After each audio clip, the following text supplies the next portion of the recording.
there's not a lot of evidence you can probably stop. No, so there aren't too many trials, but when you go beyond a year, when they do, and they've looked in stable coronary disease populations, dual antiplatelet therapy doesn't have overall benefit compared to single antiplatelet therapy.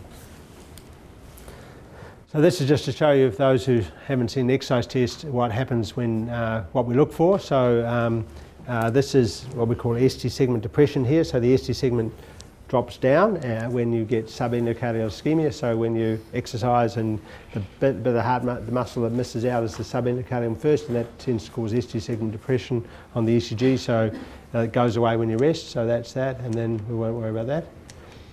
So this is just showing, well, this is what's happening with a PCI. So mostly now stents are put in through the radial artery. So and that's mainly to reduce the risk of bleeding from the femoral artery. So the radial artery is really easy to push on and stop the bleeding. So in fact, actually, it's a real problem is that because most of it's done this way, when it is done this way, people are often, they don't think about the bleeding, and we've had actually more bleeds now when we do it the femoral artery way than before. So it's done really very fine, and it's really very well tolerated. It does cause a little bit of discomfort sometimes, the catheter going up the arm, but otherwise, generally a very well tolerated procedure. And this is what shows you you choose the stent size for the diameter of the artery and the length of the narrowing, and then it basically just squashes everything out of the way. And you realise that actually that's the plaque is there, and then you've just sort of squashed it back. But the process of squashing it actually seems to stabilise the plaque, make it less likely. So that's why one of the reasons why stenting is done with acute coronary syndrome is that putting a stent in actually makes it very unlikely that particular pace in the artery will block off. As long as the thrombus doesn't form onto the stent, it's not going to go on and cause a trouble. So that's why stenting and what we call an invasive strategy. So if you have an acute coronary syndrome, an invasive strategy is to do the angiogram, try to find out where the narrowing was that caused the problem, and then stick a stent in, and then that reduces the risk that particular narrowing or blockage will go on to cause further trouble. And then this is just showing, in this case, a person who's had bypass grafting. There's a lemur onto the LAD, and then this is a vein graft down to the obtuse marginal, and you can see there was a narrowing in there, and it's narrowed up, so we don't need to spend time on that. And so, I mean, in terms of considering whether the coronary revascularization, when do we do angiography, when do we put stents in, and when does bypass surgery indicated? So essentially, there's two main reasons. One is if you've got an acute coronary syndrome, so you've had a heart attack, essentially a non-ST elevation or an ST elevation myocardial infarction, then we know there's an advantage in going in and trying to identify the problem and stenting it, because that reduces the risk of a further heart attack. So that change has happened over the last 5 to 10 years, where we routinely do that. The way we used to do it is to say, well, you've had a heart attack, we'll just wait and see what happens. But if you think about what's happening, there's an unpredictable element to it. So if you've had a plaque rupture and a thrombus there, that's an unpredictable situation. You don't quite know whether the artery is going to block off or not. And nothing you can do except sort of see. Now, the medical treatments that we give, like antiplatelet treatments and things, will reduce that risk, but there's still that risk there. Whereas if you go in and you stent it and squash the thing down, then we know it's very unlikely to cause more trouble. So that strategy has been shown to reduce that risk. Now, when you've got stable coronary disease, though, there's no evidence of putting a stent in a narrowing the artery that's not unstable actually does anything to stop it blocking off. In fact, so for stable coronary disease, revascularization doesn't seem to have a clear prognostic advantage. And I mean, there's a lot of controversy depending on who you talk to, but it's certainly not clear-cut, and the big charts of studies that have been done so far show that there's no advantage in putting a stent in and narrowing in the artery unless if it's stable. And so the reason to do it there is it's actually causing a problem. So if it's causing symptoms, and that's an obviously strategy. But if it's not causing any problem, there's actually no reason to do stents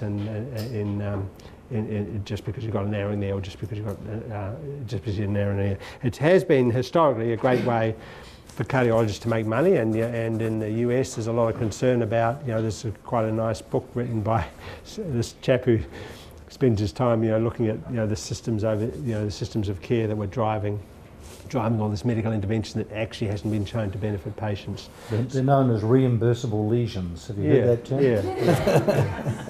Looking for the reimbursable lesion. Yeah.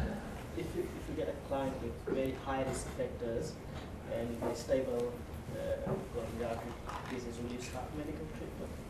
Not invasive, but just Yes, so it's a perfectly reasonable strategy. So if the person is asymptomatic, or they have angina that's not having a significant impact on their quality of life, medical treatment is a perfectly reasonable, and some would say the most appropriate treatment. especially if they've got high risk factors like family. Well, I think, so the thing, it's very interesting, I'm not sure if I've got the slide here or not, but the study was done quite a long time ago now, where they looked at the outlook for people who had their angina treated by a stent or their disease treated by a statin. Now you think, well, they're completely different things. That doesn't make any sense. Why would you compare those two things? And you might legitimately ask that question. But the stent fixed the narrowing and relieved the symptoms, and the statin treats the underlying disease. So which did better? The statin, by far. So it's the statin are the people who didn't have the event. So in order, and you've got to, so the disease, when you understand that the disease is diffuse disease, actually affects the whole of the vasculature. I mean, it's particularly the coronary arteries I'm interested in, but you might be interested in, but it's elsewhere, it's carotid arteries everywhere else. You need a systemic treatment or a global treatment to deal with that disease, and you need to have something that's going to alter that risk over time. Now, the narrowing might be causing the symptom now. The question is that symptom actually going to cause you trouble or not? Is that bad? And actually it doesn't turn out to be as bad as we may think. I mean, but I'm not saying it shouldn't be, it's not appropriate to treat it if it's causing symptoms, or if it's causing significant ischemia, then that's a perfectly reasonable reason to treat it. But we don't need to, but the real focus needs to be on the underlying, what can you do about the underlying disease process, and treating the risk factors. That is the critical thing that's going to make a difference to what happens in the longer term. So just these are just the standard treatments that we use and how they work. So nitrates, so there's two versions. Obviously there's a sublingual nitrate that you squirt under the tongue at the time, so that might work for 20 to 40 minutes after you take it. And so that's actually a nitric oxide donor, which relaxes the smooth muscle, and it relaxes, in the case of the coronary arteries, it's probably relaxing the coronary artery, maybe at the level of the narrowing. So if you've got a narrowing, the flow is related to the square of the diameter, so you don't have to have much relaxation of the artery when you've got a narrowing to make a big difference to the flow. But also it reduces cardiac work by causing venodilation, so reducing venous return, some venous pooling, reducing venous return to the heart. So that's one of the reasons. That's why nitrates are good when you've got pulmonary congestion. Nitrate will actually help, and to lower the blood pressure, so lower the afterload. So working in multiple ways. Now nitrates though have not been shown to improve prognosis. So they relieve ischemia, but they don't improve prognosis. So if you've got somebody, long-acting nitrates might be used to prevent angina, but if you're looking at the number of medications that people are on, and somebody doesn't have any angina, I would say, well, why not look at whether they need a long-acting nitrate, because they may not. And angina often gets better over time. So while they might have had angina 2 years ago, they don't necessarily have now. So I think that it's perfectly reasonable to not everybody who has coronary disease needs to take, in my opinion, needs to carry around a nitrolingual spray, because it's not, if they have angina that's new, that it's unexpected, then they actually should be consulting with you, because the question is, has something changed? And the nitrolingual is not going to save the day if they've had a plaque rupture and having an acute coronary event. So my view is that nitrates aren't there on the high list of priority drugs. Could I make a comment about that though? I run a cardiac rehab program, and what we're teaching people about taking their spray is it's just that part of the angina action plan. Yes. To know whether it was angina or not. Yes. Yeah, well, that's fair enough. Although even that is actually quite a bit problematic because the relief with nitrate is not that reliable guide as to whether it actually is angina or not. So it relieves, for example, esophageal spasm. But the other thing is that pain comes and goes anyway. And I mean, I've certainly seen quite a few people who swear that the nitrolingual spray makes it better, and it turns out they haven't got any coronary disease at all. So, it's not 100% reliable. Yeah. But it is part of the Heart Foundation. I know it is, and I know it is, and I actually think it's well, I don't want to be too controversial. So what should we be telling patients? But that's right. So I think in the order of priority of things, it's down there because we've got no evidence that actually it makes a difference to outcomes, and it's another thing that, we don't want to burden patients with informational concerns that actually doesn't make a difference. So it depends on the patient, but I don't think you automatically need to do that myself. And the other thing is, just about everybody, when you've had a coronary angiogram, you had acute coronary intervention, you've had a coronary angiogram and have a stent put in, we will know whether you're going to have a risk of having angina or not because we've seen the arteries, and there's no arteries, there's no narrowings there. Then we can say, well, you're probably not. The only way you're going to get angina if something happens, and if something happens, you need to see your doctor. So if you haven't got any narrowings, this routinely giving everybody a nitrate when they're extremely unlikely to get angina, or only if there's going to be a trouble. My view is it's wrong. So I need to challenge the Heart Foundation because I think that the advice is a bit out of date, to be honest. Interesting, because I know often patients have their nitrate spray stopped once they've been to hospital or, excuse me, just not restarted again. But as part of the cardiac rehab, we talk about the angina spray as part of their... Well, I certainly think that if patients have stable coronary disease, and definitely if they're getting angina, then understanding how the nitrates work and how to use it is an important part of their care. But a person who's had an acute coronary syndrome and they've been revascularized, and for all intents and purposes you don't think they're going to get angina.